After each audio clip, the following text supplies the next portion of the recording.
Good morning, guys, and welcome to Thursday's FRT Gold live video. Hope you're all doing well. We're a day closer to the weekend, and it should be a fantastic weekend of action as well. Some really good racing on Saturday from Haydock with the Temple Stakes and the Betfred Silver Bowl as well. Also, it's Irish Guineas weekend as well from the Curragh. So a really good weekend of action. But before all that, there's some decent racing taking place today. Six meetings in total today. We were racing from Ayr, from Wetherby, from Clonmel, Goodwood, Sandown and Salisbury. Those meetings at Sandown and Salisbury are just a little bit later on this evening, and as I say, should be a really decent day, probably the best day of the week in terms of quality, and that continues throughout the week as well. And Saturday is, of course, the highlight of the week, no doubt about that. So should be a really good day's action today.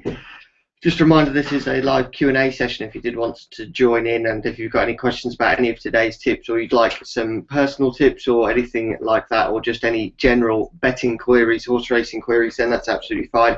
Do join in the live Q&A session. If you haven't got the time to join in, or it's not quite working for you, or you want me to take a little bit more time on it, then you can always email joe@freeracingtips.co.uk or get in touch on Facebook, facebook.com/groups/FRT Gold. And any questions you have, do not hesitate to ask them to me. That's completely what FRT Gold is all about. I'm here to help you guys and hopefully help you bash the bookies along with our tips. Also, there's no reason why we can't work out a few personal tips for you if you did want to do something else, so please do feel free to get in touch there.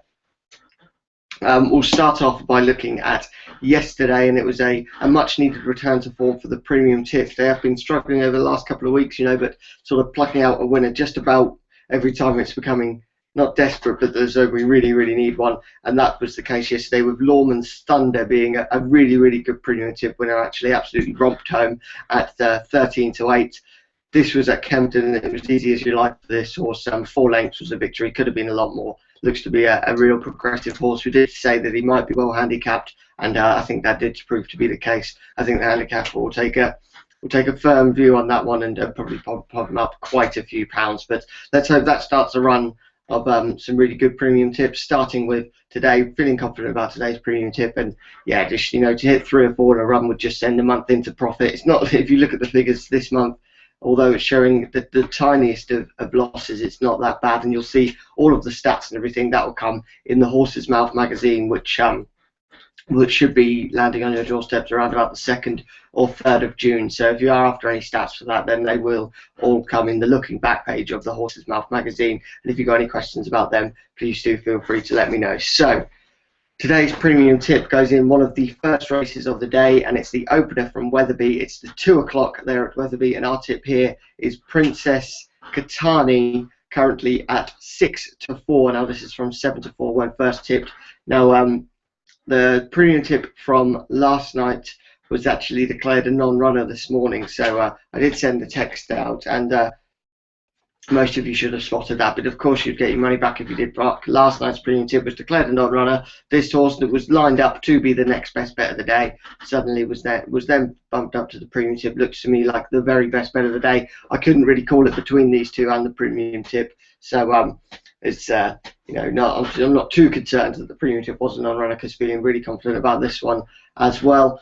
Last seen in February, this horse, and it actually looks as though Connections may have just been waiting for a little bit of good ground, some better ground, and could be a really good summer hurdler. Actually, I think this mare has only had 5 hurdle races so far, and although she's still a maiden, has had some really promising races in that time. Was turned over when odds on last time out, but that was in heavy ground, and I don't think that's the mare's ideal surface.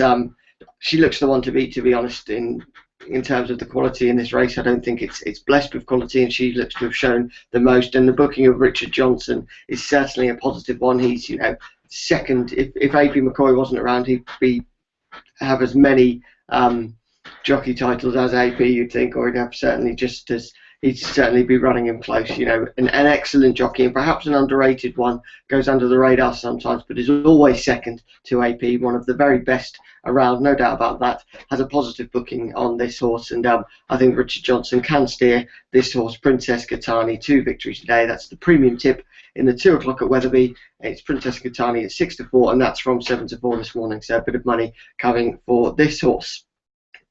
Right, the next best bet of the day, that goes on the flat in the 4:35 at Ayr, and it's Ingleberry Symphony here at 9-4, and that's from 5-2 this morning, so a bit of money coming for this horse as well.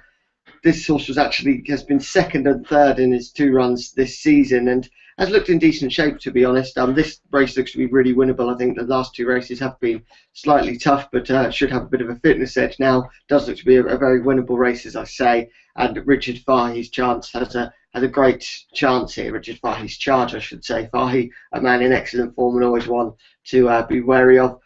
The horse is actually a course and distance winner as well, which is a big positive, no doubt about that. And won't mind any sort of ground, really. Won't mind today's ground. Looks to be good value. I think we're looking at good to soft in places. So you'd have thought that would probably be good to soft by the time they race. But you know, this horse has produced really good performances on good to firm and has a course and distance win on soft, I believe. So clearly goes on any type of surface. Today's might actually be just about ideal and looks to be good value there. The next best bet of the day in the 4:35 at Ayr, Ingleberry Symphony at 9-4 from 5-2 first thing this morning. Right, the Little Earner, that goes in the 3:15 at Goodwood today, and it's Artie Campbell at 12-1. This is an each way bet, of course. Now this horse has had 4 runs so far this season and managed a win, a second place finish and 2 third place finishes, so comes in good shape and is certainly a consistent horse that could be involved once again come those closing stages.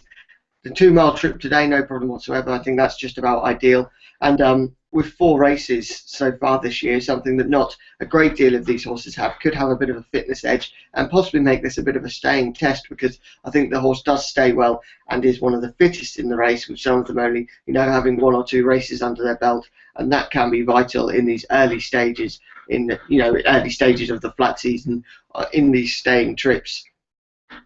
I think can certainly be involved, and at 12-1, Artie Campbell might just be a little bit overpriced and looks to be some good each way value there. So Little Earner 3:15 at Goodwood, Artie Campbell at 12-1.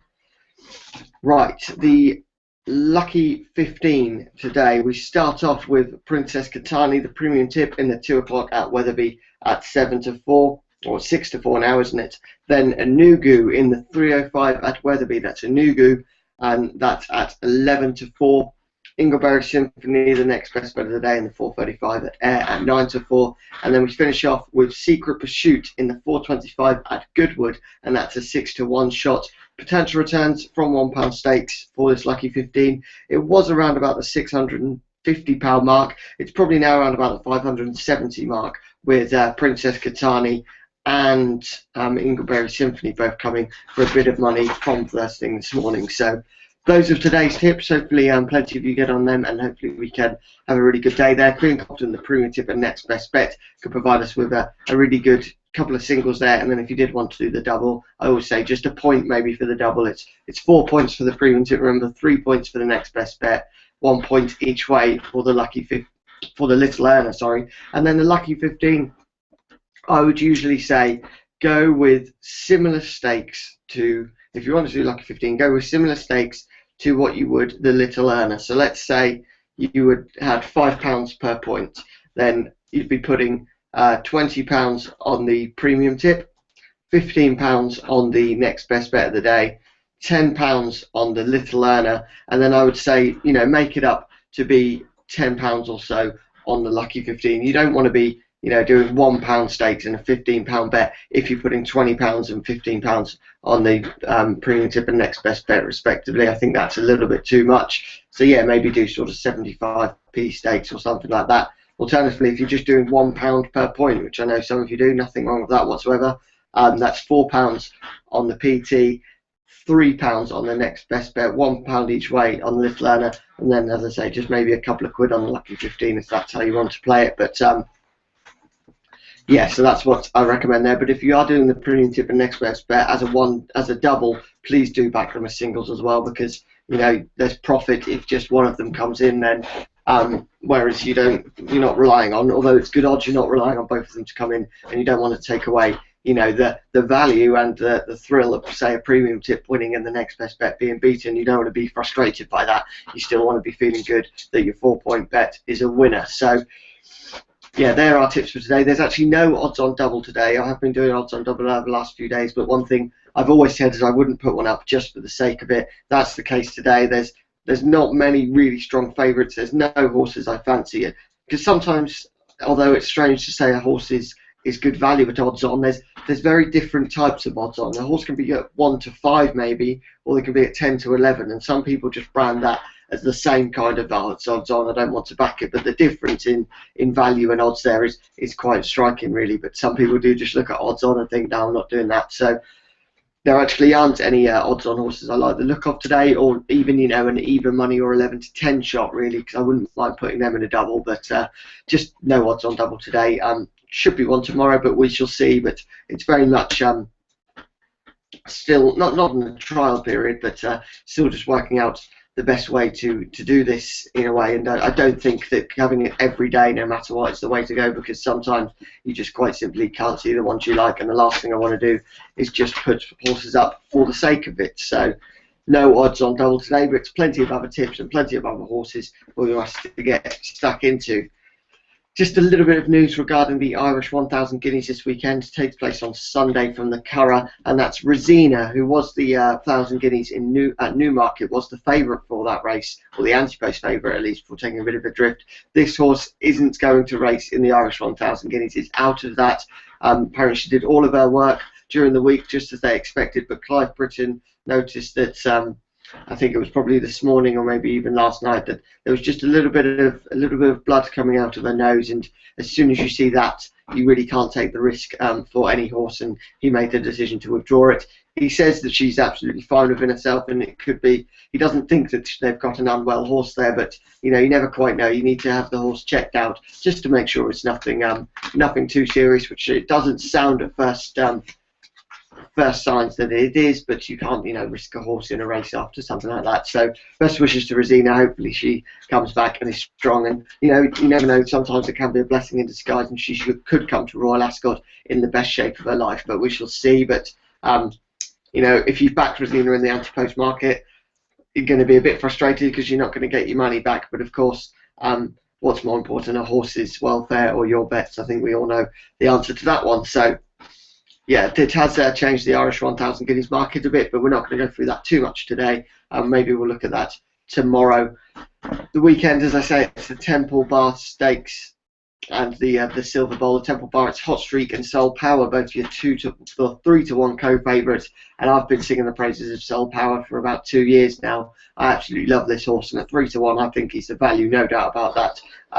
I'd be surprised at the moment if Soul Power wasn't involved in one of our selections on Saturday, as long as he seems to tick all the right boxes, and as long as, you know, the horse seems well within himself and it's got the right kind of ground and good draw and things like that. I just think that Soul Power is a top quality horse that is certainly one to follow again this season, and I think can run a really good race. But we'll see. For now, though, that's just about it for today's video. Thank you for all of you for watching. Remember, there's plenty of ways for you to get in touch via email and Facebook, and also Twitter at FreeRacingTip7. Don't hesitate to get in touch. But thanks for watching today's video. Hopefully we can have plenty of winners today, and I'll speak to you all a little bit later on, and then there'll be a video once again at 11 AM tomorrow. Thanks, and bye-bye.